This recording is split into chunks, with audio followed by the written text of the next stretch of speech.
Ça va être très dur de parler parce que je dois garder les mains dans les poches, on ne peut pas parler sans les mains.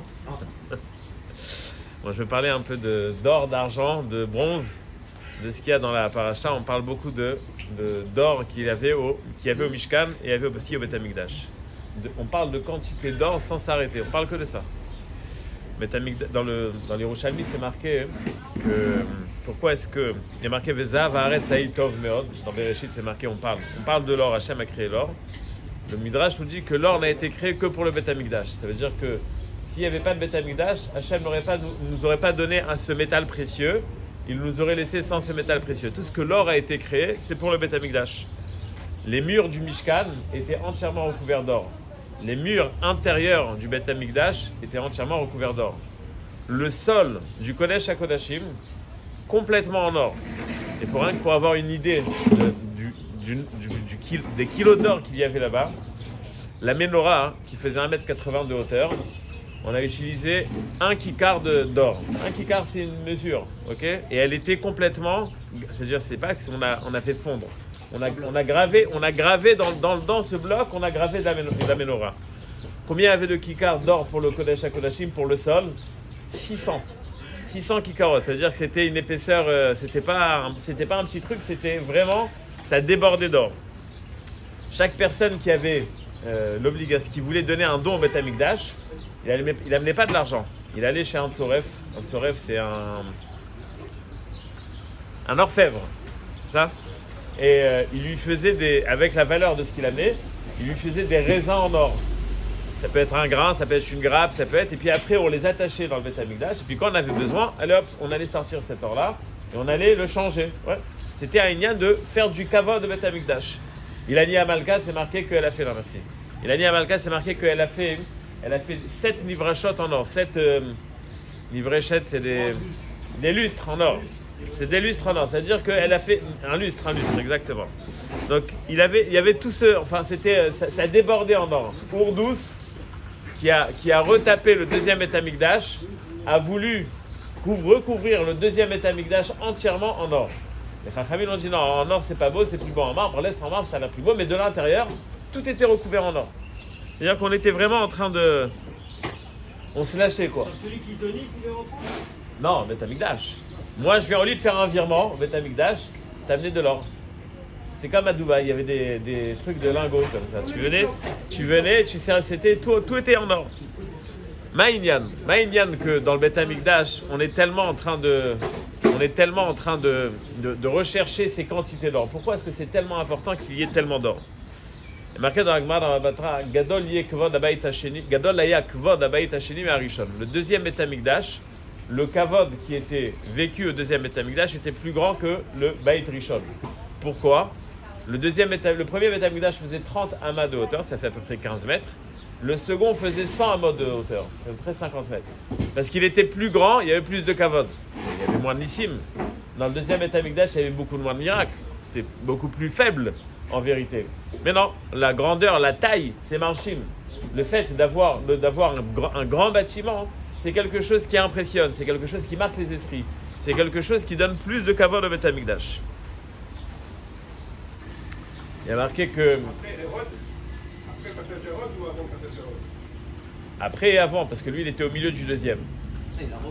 Il a retapé, il a fait les chipoutim du deuxième.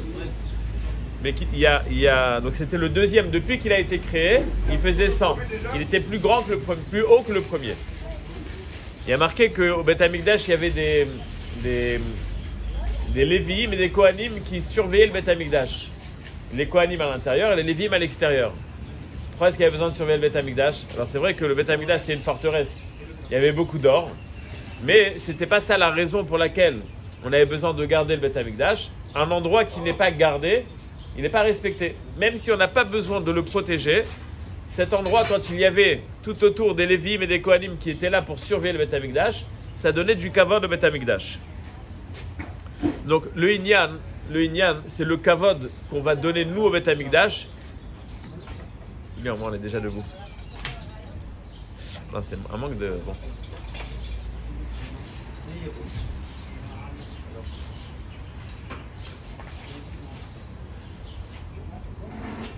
Le Inyan, c'est le kavod qui va être donné au Beth Amikdash. Le kavod que nous, quand on va faire l'effort de le faire d'une manière où il va nous coûter cher, où on va le faire d'une manière où on va s'investir plus, c'est le kavod qui va être vécu non pas par le Beth Amikdash, mais par la personne qui va venir au Beth Amikdash et qui va savoir qu'il faut respecter cet endroit. C'est le kavod que moi je vais donner au Beth Amikdash. Il y a marqué que Caïn et Evel, ils ont chacun amené un korban. Caïn, il a amené un korban qui était moins mechoubat que celui de Evel. Alors Moshe Feinstein, il a un livre et c'est dans le où il a des drachot et là-bas il explique pourquoi est-ce que Caïn il a fait ça. Caïn il a réfléchi il a été très logique dans son approche. Il se dit Hachem il n'a pas besoin de manger les carottes et les pommes de terre que je vais lui donner. D'un autre côté moi j'en ai besoin et Hachem il me les a donnés. Donc si moi je rends ces carottes et ces pommes de terre les meilleures, je les rends à Hachem. Donc en fin de compte c'est comme si je lui dis j'ai pas besoin de ton cadeau alors que lui il en a pas besoin. Donc je préfère lui donner ce que de toutes les façons lui n'a pas besoin, on va le brûler. Et le beau cadeau, je le garde pour moi. Kara Omer Moshe Feinstein, il a raison. Mais Karon, il a raison, il y a une histoire avec Rabbi Yaakov à Bouchatzera. Une femme est venue voir le Rav et il lui a dit j'ai pas d'enfant. Le Rav il a fait une bracha et est tombé enceinte. Elle lui a amené un cadeau, une guilima, un habit. Neuf. Bon, Rabbi Yaakov il a dit je vais le mettre pour la fête. Il le déplie avant la fête, il voit qu'il y a un trou dans l'habit. Il s'est énervé, tu me donnes un cadeau, cadeau pourri quoi, tu m'as donné le truc Yachnia. Sur place, la femme, elle a été mapila, elle a perdu son bébé. Elle va le voir après la fête, je dis Makara, tu m'as donné un cadeau pourri, ça m'a énervé. Et ça veut dire quoi? Elle a dit non, c'est pas que j'ai voulu que ça arrive, mais c'est le ressenti que j'ai eu. Quand tu donnes un cadeau à quelqu'un, tu peux pas lui donner un cadeau, ou tu lui fais un truc bien, ou laisse tomber, ne fais pas. C'était l'argument qu'Hachem avait contre Caïn. C'est-à-dire, toi, tu avais un cheshbon. Mais à travers ton cheshbon, on voit l'approche. On voit comment est-ce que toi, tu as vécu l'importance de faire ce korban à Hachem. À travers ton approche, à travers le korban que tu as voulu faire, on comprend quel est le respect que tu donnes à Hachem. C'est vrai que tu as une raison logique. Mais si tu veux être mechabed, c'est chabed. Et c'est toute l'idée qu'on a dans le Beth Amikdash, quand on doit le faire, dans le Mishkan, quand on doit le faire, et on doit le faire d'une manière extravagante. C'est-à-dire les quantités d'or qui étaient versées au Beth Amikdash, c'était extraordinaire. Le Beth Amikdash, il n'en a pas besoin. Hachem, il n'en a pas besoin. Comme il a dit Caïn, il n'en a pas besoin. Mais ce n'était pas pour lui. C'était pour tous ceux qui viennent au Beth Amikdash, ils allaient le vivre d'une manière différente. Ils allaient ressentir le kavod qu'on doit à cet endroit. Et c'est comme ça que ça va impacter sur la personne. Il y a marqué qu'au temps du Beth Amikdash, chaque juif qui allait au Beth Amikdash, quand il sortait de là-bas, il avait fait tchouva. Il était marqué par l'endroit. Pardon? C'est-à-dire les bikurim aussi, les korbanot aussi, il y a marqué qu'on doit donner le meilleur. Si tu dis bon, Hachem il n'a pas besoin, c'est bon, je vais m'arranger avec lui. C'est pas le problème, c'est pas que ça va manquer à Hachem. C'est que ton approche, elle est un manque de respect. Et on veut que tu t'habitues à respecter Hachem. Les maaseh, c'est David qui m'a demandé d'en parler parce qu'il y a un projet de construction du Beth Knesset. Non, je rigole. Mais j'en reparlerai avant la construction du Beth Knesset. Il y a des halachot, une tonne de halachot qui sont parallèles entre un Beth Knesset et un Beth Amikdash. La hauteur d'un Beth Knesset, c'est marqué dans la Gemara que si un Beth Knesset, s'il y a une maison qui est plus haute que le Beth Knesset dans la ville sera détruite. Mais on s'en fout. Pourquoi c'est tellement important? Chez les Arabes, c'est comme ça. Chez les chrétiens aussi, c'est comme ça. Ils l'ont pris de là, cette halakha. Ma'inyan. Le Inyan, il est le kavod que toi, tu vas donner. Toi, ta maison, c'est un palace. Et le Beth Knesset, c'est ce qu'il y a. Ça ne devrait pas être comme ça. On doit savoir, c'est pas le problème que Hachem, il est vexé. C'est que nous, dans notre approche, on comprend que ça, c'est moins important. Alors voilà, on fait comme ça. Il y a marqué que les bougies au Beth Knesset, il y avait un Inyan d'être Torem. Avant, ça s'appelle Ner la mort. Bon, vous ne payez pas d'électricité, donc ça va, vous êtes tranquille. Mais Ner la mort, et ça existe dans beaucoup de Beth Knesset. Ner la mort, ça veut dire on va payer l'électricité. Quelqu'un m'a dit, hier, je vais donner cours à Herzliya. C'était en français, donc il y a un Israélien, il a dit ouais, on va dire un Dvar Torah en hébreu. Une phrase, il a dit, j'ai kiffé. Il a dit comme ça, il a dit, il a marqué que pour le Zav Kesef ou Nechoshet, pour l'or, il n'y a pas marqué combien il faut donner. Il y a marqué chacun donne. Shemen la mort, c'est marqué clairement, voilà, il faut donner, il y a des quantités que chacun doit donner, etc. Il a dit, quelle différence entre les deux? Il a dit, parce que l'or, l'argent et tout ça, c'est marqué en grand. Monsieur un tel a donné tant. Mais tu donnes Shemen la mort, t'as mis de l'huile, ça t'a coûté 50 shekels, ok, ça coûte pas très cher. Mais personne n'est au courant. C'est pour ça que ça c'est plus dur. D'ailleurs, pour donner l'ordre, tout le monde va venir, c'est facile. Il y a marqué mon nom, c'est facile. On dit que dans les Tormim, il y a 2 sortes de Tormim. Il y a ceux qui veulent leur nom sur le Bet Amikdash, sur le Bet Midrash, à la porte. Il y a ceux qui veulent leur nom au tabou. Ils veulent avoir l'endroit, la propriété de l'endroit. C'est-à-dire qu'il y a des choses, c'est facile de donner, il y a des choses très difficiles de donner. Tu dis à quelqu'un, on va construire un bâtiment à Nak, il va avoir son nom en grand dessus, il n'y a pas de problème. Tu dis à quelqu'un, je vais acheter des livres pour un Bet Midrash, encore, il y a mon nom dessus, ça va. Mais je vais payer un repas pour la fête, ah non, ça passe pas, de toute façon, après 2 jours, tout le monde l'a oublié. Les Ashkenazim ont l'habitude d'allumer des bougies au Hamoud. Avant de faire la tefila, il y a des bougies. Pourquoi? Parce que le Bet Knesset, c'est comme le Bet Amikdash. Et comme on allumait la menorah au Bet Amikdash, on allume les bougies au Bet Knesset, pareil. Il y a marqué que celui qui vient au Bet Amikdash, Beyadaim Rekot, sans faire de korban, sans amener de korban, Chayav Mita. S'il a fait, il est venu les mains vides. Tu viens pas les mains vides. Tu viens pas les mains vides. Je vais pas faire de parallèle, mais tu viens pas les mains vides. Tu dois savoir que cet endroit, c'est Ragish. Tu dois savoir être Mechabed l'endroit. Il y a marqué aussi qu'au Bet Amikdash, le Kohen, quand il faisait des avodot, par exemple, il nettoyait le Bet Amikdash. Il y avait Troumat Tadeshen. On devait nettoyer tout ce qu'il y avait au Bet Amikdash. Quand on brûlait tous les corbanotes, il y avait des cendres. Tous les matins, Troumat Tadeshen, il fallait nettoyer. Alors il prenait une pelle, il nettoyait. Il terminait, il sortait du Misbeach en arrière. Korban, pareil. Tu as terminé, tu vas en marche arrière.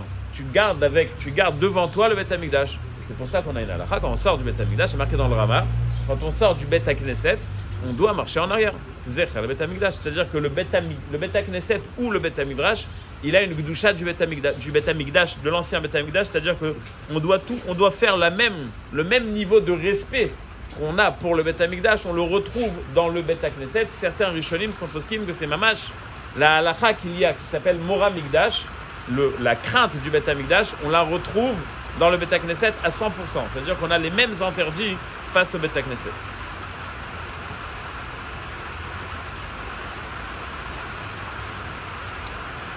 Le Inyan, comme je l'ai dit depuis le début, le Inyan il est très simple, c'est que quand on donne de la valeur à quelque chose, même si cette chose n'est pas importante pour l'autre, mais quand moi je donne de la valeur, je vais m'investir. C'est-à-dire que quand je fais quelque chose de bien, je dois le faire de la meilleure manière.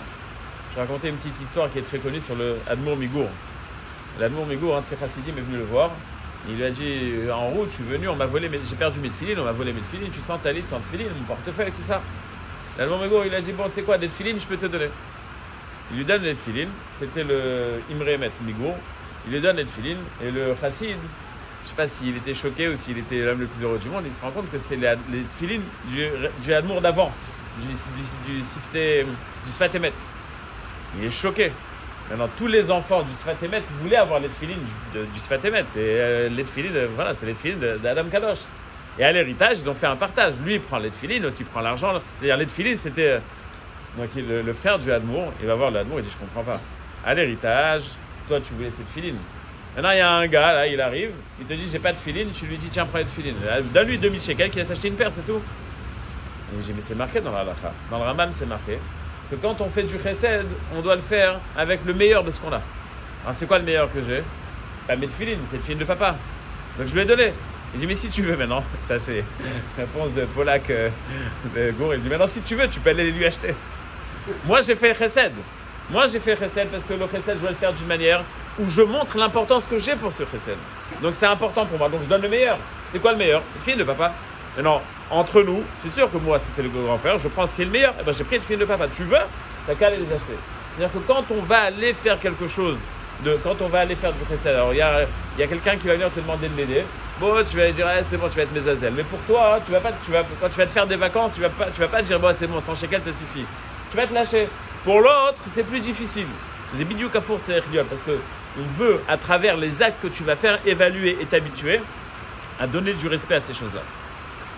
C'est marqué dans les Sfarim Akdoshim que sur chaque moussag qu'il y a, chaque idée qu'il y a, on la rencontre à 3 endroits. On la rencontre dans Olam, Shana, Venefesh. Olam, Shana, Venefesh, je vais te donner tout de suite des rachetevales pour s'en rappeler. Olam, c'est le temps. Pardon, c'est l'endroit, un endroit. Shana, c'est le temps. Et Nefesh, c'est l'homme. C'est-à-dire qu'il y a tout le temps ces 3 parallèles entre ces 3 choses. Il y a marqué que dans Matan Torah, il y a marqué Ar Sinai, Hashan Kulo. Hashan, c'est les rachetevot de Olam, Shana, Nefesh. Donc il y a une parallèle entre des choses de Gdusha, on a ces 3 parallèles. J'ai donné pour l'instant la Gdusha qu'on doit avoir dans l'endroit. L'endroit, c'est le Beth Amikdash. Où est-ce qu'on trouve la Gdusha dans le Zman? Il y a un Zman qui est Kadosh. La Gdusha dans le Zman, c'est Shabbat. Shabbat, Yom Tov, c'est fête. C'est des Zmanim, c'est ou Kidesh Tazmanim. On doit être Mekadesh ces moments-là. On doit savoir respecter le Shabbat. Ça veut dire quoi respecter le Shabbat? Ça veut dire que, comme le Rav de Brisk, tous les vendredis soirs, vendredi après-midi, il s'asseyait sur son balcon et il attendait comme ça. Alors, ses enfants, ils lui ont dit, mais qu'est-ce que tu fais? Il a dit, j'attends Shabbat. Il dit, t'en fais pas, il va venir. Pas besoin d'attendre. Il a dit, non, il y a marqué dans le Rambam qu'il faut être Yoshev, vous mettez ça fait. Il faut l'attendre. C'est ce qu'on fait, les Chadodi, c'est ce qu'on est en train de faire, c'est Kabbalah Shabbat. C'est quoi l'union de Kabbalah Shabbat? On doit attendre Shabbat. Pourquoi? Parce que quand tu as un invité de marque, tu dis pas, bon, il a qu'à rentrer, la porte elle est ouverte. Non, tu vas aller l'attendre. Les invités, tu ne les reçois pas quand le sol il est mouillé encore. Vous savez, la table elle est déjà mise. C'est pas quand il arrive que tu mets la table. Tout doit être prêt. Et il y a une liste de choses qu'on fait l'Ichvot Shabbat, mais qu'on ne remarque même pas. Se laver. Ah, c'est un kiff. Ouais, c'est un kiff. Mais ça doit être fait l'Ichvot Shabbat. Mettre des habits spéciaux. C'est un ignan de l'Echabed et Shabbat. Est-ce que ça va changer quelque chose au Shabbat? Ça va changer quelque chose à ma personne. Est-ce que moi, je suis en train de respecter le Shabbat ou pas? Il y a des gens, malheureusement, ils arrivent dans le Shabbat, c'est à la dernière minute. Moi, chez mes grands-parents, Shabbat, c'était... D'abord, ils faisaient vendredi après-midi, ils faisaient la sieste. Après, il y avait le thé et les biscuits. Et après, on rentrait dans le Shabbat. C'est-à-dire, nous, avec les enfants à la maison, c'est un peu plus compliqué. Alors, j'étais une fois... Non, à Yerushalayim. J'étais une fois invité chez mon grand-père Shabbat. Mon grand-père, il me dit, tu peux me rendre service? Je dis oui. Tu peux venir tôt? Plaisir, papy. C'est quoi tôt? 10h du matin. Tu rêves. Ils arrivent à midi, le temps de les doucher, le temps de venir. Même si j'ai un avion, j'arrive pas avant 3h. De quoi? Non, pour arriver, les Kvot Shabbat. Mais ça, il y a mon sac de Kvot Shabbat. C'est-à-dire qu'il faut savoir rentrer d'une manière sans être tout le temps en train de courir, sans être tout le temps en train de transpirer jusqu'à la dernière seconde. Rabbi Orleib Steinman, il disait que chacun qui venait le voir avec des problèmes, il disait que Shabbat, c'est Mekor Abracha, que c'est la source de la bracha, et si tu veux que Shabbat te donne la bracha, alors respecte-le. Alors comment tu vas le respecter? Accepte Shabbat 10 minutes avant le Zman. Pas quand le Zman, pas à la shkia, t'es là, ouais c'est bon, on peut encore, t'es en train de te raser. Non. Moi j'appelle mon fils tous les vendredis à la yeshiva, à la dernière minute, je dis bon, tu t'es déjà rasé ou pas? C'est-à-dire, ils ont un kiff, à la dernière seconde, il est là, je dis, t'as tout le vendredi, t'as besoin de rentrer à la dernière seconde, c'est leur kiff. Mais ça veut dire, c'est pas comme ça que ça doit être. C'est pas comme ça que ça doit être fait. On doit savoir respecter le Shabbat. Bah, ça sert à rien maintenant.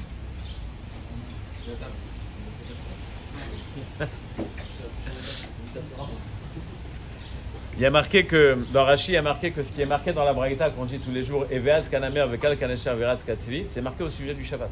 Préparer le Shabbat. Il y a marqué que les Hémoraïm, chacun des Hémoraïm faisait quelque chose lui-même à la maison. Un, il faisait griller du poisson, l'autre, il balayait, etc. Chacun prenait en main un travail pour Shabbat. Ils n'avaient pas besoin. Toute la semaine, on n'a pas besoin de toi. Pourquoi maintenant, on a besoin de toi plus? Non. Je veux, moi, respecter le Shabbat. Je veux faire quelque chose en tant que Shabbat. Il y a marqué que Shammai, chaque jour de la semaine, dès qu'il trouvait quelque chose, il disait, allez, je prends ça pour Shabbat. Et en fait, toute la semaine, il mangeait l'Ichvot Shabbat. Et il a tout gagné parce que il y a marqué que les Hotzaot Shabbat, les dépenses de Shabbat, elles ne sont pas sur le compte de la Parnassa. Donc il mettait tout sur le compte de Shabbat. C'est comme un HR avec les frais de société. Il mettait tout sur la société. Shammai, il mettait tout sur le compte du Shabbat, il est tranquille. C'est comme ça qu'il faisait. C'est-à-dire qu'il y a un Inyan. S'il ne mangeait pas, alors il allait s'acheter ce qu'il avait besoin. S'il trouvait quelque chose de mieux, non, il y a marqué que dès qu'il trouvait quelque chose de beau, il disait ça c'est pour Shabbat. D'accord, mais il mangeait vraiment Shabbat.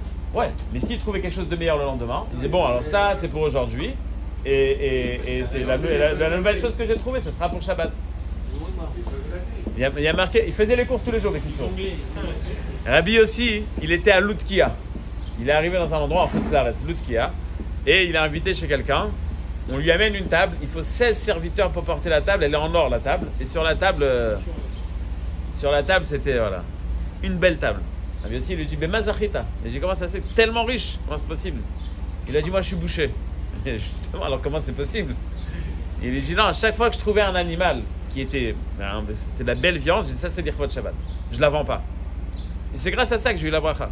C'est-à-dire que le kavod qu'il a donné au Shabbat, en fin de compte, il s'est retourné contre lui aussi. Mais ce n'est pas le inyan que le Shabbat il a besoin. Le inyan que le Shabbat il a besoin. Alors, c'est pas par rapport au Shabbat, c'est par rapport à moi. J'ai donné pour l'instant 2 définitions. Olam, donc l'endroit, et Zman. Adam, c'est quoi Adam? Qui est-ce qu'on doit respecter?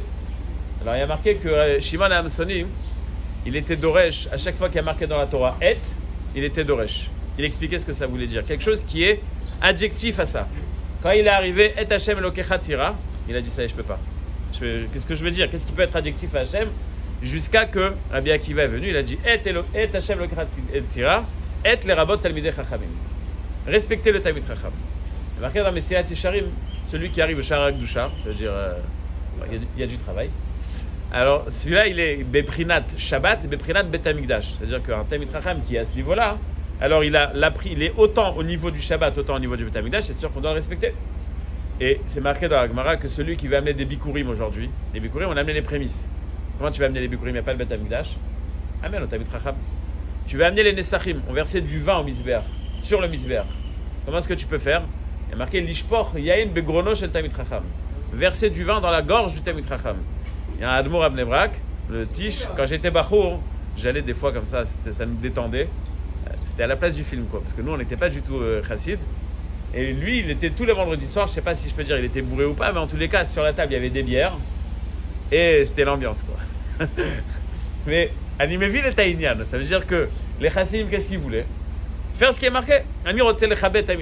Pour moi, le Admour, c'est le Talmid Chacham. Donc maintenant, alors il faut lui donner à boire. Non, il ne buvait pas comme ça. Mais en tous les cas, il buvait bien. C'est-à-dire qu'il y a un inyan de respecter le Talmid Chacham, pas pour le Talmid Chacham, mais pour soi-même. Et j'aimerais, entre parenthèses, poser une question que Rav Israël Salanter il a posée. Il dit on doit être Mechabed le Talmid Chacham, ou on doit être Mechabed quelqu'un qui est âgé, ou il y a certaines choses qu'on fait. Mais ce que je vais faire, en fin de compte, c'est l'ifnei hiver. C'est quoi l'ifnei hiver? Je te fais quelque chose et je t'aide à fauter. L'ifnei hiver. Je n'ai pas le droit d'inciter quelqu'un à fauter une avéra. L'ifnei hiver, c'est un interdit, un aveugle. L'ifnei hiver, le titel mikshol. Tu n'as pas le droit de lui mettre un. Voilà. Maintenant, si tu fais du kavod à quelqu'un, c'est dangereux. Il va commencer à s'envoler. C'est l'ifnei hiver. Tu n'as pas le droit. Dire à Israël Salanter, il dit non. Moi, dans mes midot, je dois faire ce que je dois faire. Lui, chez toi d'aide. C'est son problème. Il est Béhémet Talmid Chacham. C'est son problème. Moi, c'est pas pour lui que je le fais. Lui, Béhémet, il veut pas. Mais moi, je suis obligé de le faire. Il y a un Admour, je crois, l'Admour Mibourka, il a dit que quand les gens ils se lèvent devant lui, c'est très grave. Mais quand ils ne se lèvent pas, c'est encore plus grave. Je connais un mashguer du Yeshiva qui est encore vivant, un bon mashguer. Il était une fois invité dans un mariage d'un de ses élèves et on ne lui a pas donné de bracha ni rien du tout. Il a dit Kavod, j'ai pas besoin, mais qu'on me fasse la honte non plus. C'est-à-dire quoi? C'est-à-dire qu'il y a un équilibre. Il y a un équilibre. Béhémet, c'est l'homme d'Aber là, c'est pas du Kavod. Il y a une histoire, il y a quelque chose qui est filmé. Il y avait un kenes où ils ont invité Rav Ovadia, un kenes il faisait à Yerushalayim. Je crois qu'ils vont continuer après Saptira. Il voulait inciter les jeunes à écrire des divrei Torah. Et donc, il s'appelle, je crois, Urtaftam. Et donc, tout celui qui écrivait des divrei Torah, il était envoyé. Et puis, après, il y avait des rabbanim qui passaient. Celui qui avait écrit la meilleure chaboura, le meilleur truc, il avait un cadeau. Et puis, il y avait un grand tekes avec plein de rabbanim. Et, Kamouvan, Rav Ovadia. Maintenant, c'était des milliers de bachourim. Des milliers de bachourim. Et Rav Ovadia, toute sa vie, il a lutté pour ça, pour arriver à une situation où il y a tellement de bachourim yeshivot sfaradim. Donc, c'était quelque chose qui lui faisait très plaisir. Il venait. Évidemment, quand tu rentres Binyané Aouma, il y a des milliers de personnes qui se lèvent devant toi. C'est une pop star, quoi. Ça veut dire c'est waouh. Et le micro, il y avait un micro qui était devant lui. Il était allumé, mais Rav Ovadia ne savait pas qu'il était allumé. Il était en train de parler jusqu'à quelqu'un est parti éteindre. Le kavod, c'est rien du tout. Tout ça, c'est des bêtises, c'est des ch'touillottes. Le écart, c'est des étudiés. Il se parlait à lui-même pour se dire Azov, on aurait pu dire bon, il kiffe. Non, il kiffe pas. Alors pourquoi est-ce qu'on lui fait? Alors pourquoi est-ce que tu lui embrasses la main? Pourquoi tu te lèves devant lui? Parce que tu dois le faire. Mais lui, il ne veut pas ce kavod. Il n'est pas intéressé par ce kavod. Il y a une histoire avec... il y a un admour qui s'appelle l'admour Miroujin. Il a fait une chassidoute qui existe jusqu'à aujourd'hui. C'est des admours beaux gosses. Cravate et tout, super classe.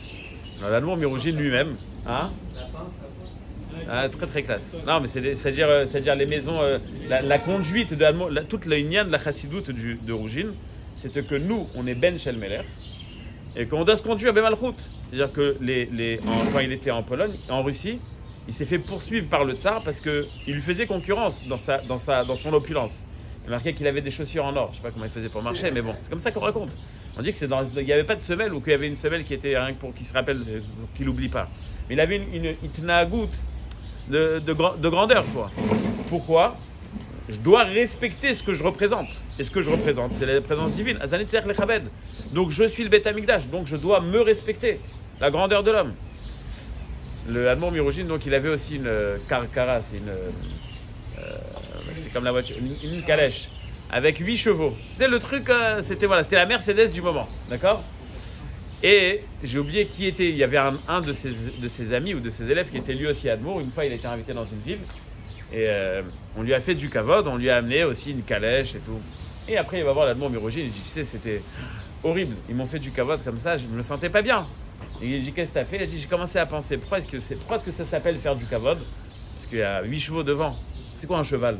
C'est dégoûtant un cheval. Et puis quand il va mourir, oh là là, l'odeur que ça va avoir. J'ai commencé à penser à ça, ça m'a fait vomir. L'Admor Mirojin, il dit, c'est comme ça qu'on casse le kavod. T'as rien compris, toi. Et moi, je vais t'expliquer comment on casse le kavod. Imagine, le roi, il te demande d'aller gérer une des provinces. Tu vas gérer une des provinces, là-bas, c'est tous des paysans, ils n'ont jamais vu le roi. C'est toi le roi de l'endroit. Tu gères le pays, mais tu le fais comme il faut, ça se développe et tout. Le roi, il est content, il a envie de venir voir. Maintenant, pendant 20 ans, les gens du pays sont habitués. C'est toi le roi. Ils viennent, ils te respectent et tout. Un jour, le roi, il arrive.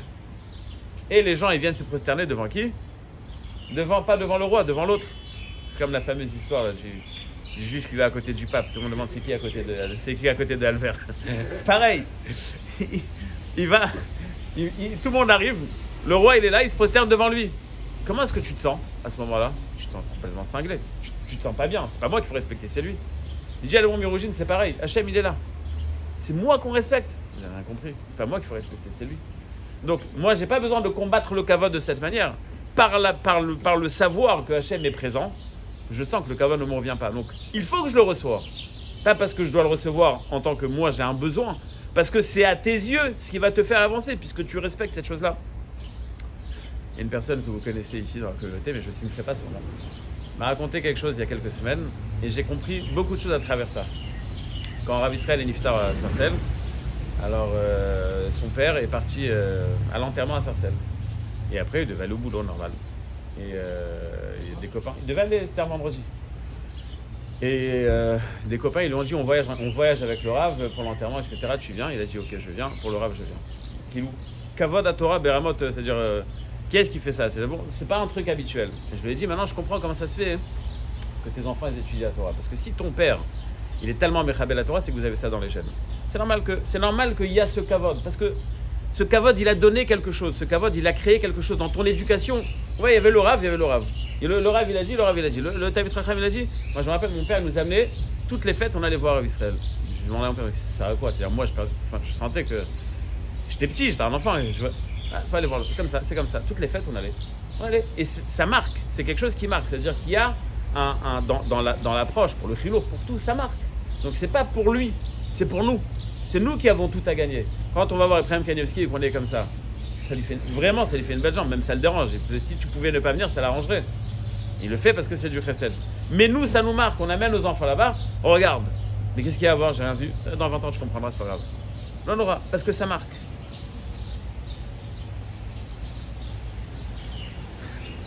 Et Agmara, dans ce tas, elle dit qu'un Talmid Chacham qui a de la gahava, il doit être bénidouille. Il doit être excommunié. Mais un Talmid Chacham qui n'en a pas aussi, il doit être excommunié. C'est-à-dire, encore une fois, c'est l'équilibre. Il y a marqué que Talmid Chacham, il doit avoir Shminit Sheba Shminit. Dans la Gemara, c'est marqué Shminit Sheba Shminit. Le Gaon de Vilna, il dit c'est quoi Shminit Sheba Shminit? C'est quoi d'abord Shminit? Un huitième d'un huitième. Alors il dit c'est quoi un huitième d'un huitième? Dit le Gaon de Vilna, prends la huitième paracha, c'est Vaishlach. Le huitième pasouk, ça commence Katonti Mikol HaChasadim. C'est-à-dire prendre connaissance de Katonti Mikol HaChasadim. Ah, mais je suis Talmid Chacham. Oui, tout ça, c'est la Kol Met Hashem. C'est-à-dire que oui, il faut avoir, mais d'un autre côté, il faut avoir cet équilibre. Tout ce que j'ai dit maintenant, c'était pour qu'on comprenne qu'il y a beaucoup de choses qu'on respecte. Il y a beaucoup de choses qu'on respecte. Et on ne les respecte pas parce que c'est eux qui doivent recevoir ce kavod. C'est nous qui devons savoir donner du kavod à ces choses-là. Le Kuzari il dit que le fruit de la semaine, c'est Shabbat. Le fruit de l'année, c'est les fêtes. C'est quoi le fruit de la semaine, le fruit de l'année? Un arbre, c'est énorme. Les fruits, c'est tout petit. Qu'est-ce qui est plus important? Le fruit ou l'arbre? Le fruit. On ne fait pas un arbre pour avoir un arbre. On fait un arbre pour avoir les fruits. Le fruit de la semaine, c'est Shabbat. Le moment le plus important de la semaine, c'est Shabbat. Si toute la semaine, on est en train d'organiser le Shabbat, et voilà, on va inviter un tel, et on va faire les courses pour un tel, et celui-là, tu dois ranger ta chambre pour Shabbat, et toi, va acheter des nappes pour Shabbat, donc tout gravite autour du kavod qu'on est en train de faire Shabbat. Ah, c'est bon, c'est Shabbat. Non, c'est pas c'est bon, c'est Shabbat. Justement, c'est Shabbat. La fête, c'est pas comme Shabbat. On va faire quelque chose de spécial, ça va être différent, donc on fait graviter la maison autour de ces moments-là, et ça va être le moment le plus important, et donc le kavod qu'on va donner à ces moments-là vont nous permettre de vivre nous d'une manière différente. Quel est le fruit de la journée de Gilles Kuzari? La tfila. Le moment le plus important de la journée, c'est la tfila. Si on va savoir donner du respect à la tfila, on ne vient pas habiller à la tfila comme on est habillé stam. On va se laver les mains avant de faire la tfila. On va, pour certains, mettre le gartel avant la tfila, il y en a qui vont au mikvé. Tout ça, c'est des préparatifs. Je ne parle pas de ne pas regarder dans son téléphone dans la tfila, ça, on n'en parle même pas. Je parle de ce qui est fait même avant. Je parle de même ce qui est fait même avant. C'est comment est-ce que tu vas vivre la chose. C'est-à-dire que comment tu anticipes la chose, c'est comme ça que tu vas la vivre. Personne ne va arriver vendredi après-midi, bon, qu'est-ce qu'on fait pour le michté? On est tous déjà en train de le préparer. Parce que c'est comme ça qu'on le respecte. Si on le fait en dernière minute, c'est une catastrophe. Ça sera un manque de respect. Le kavod qu'on doit donner aux choses, le kavod qu'on va préparer, qu'on veut préparer pour donner aux choses, les mishloach malot qu'on va préparer, etc. Tout ça, ça montre l'importance que nous, on a. Plus on va savoir donner du kavod, plus on va créer chez nous du respect vers ces choses-là. Et c'est notre perception qui va être changée, non pas ce qui va être vécu sur le moment, mais notre perception. On se voit que dans les smachot. Amen, amen.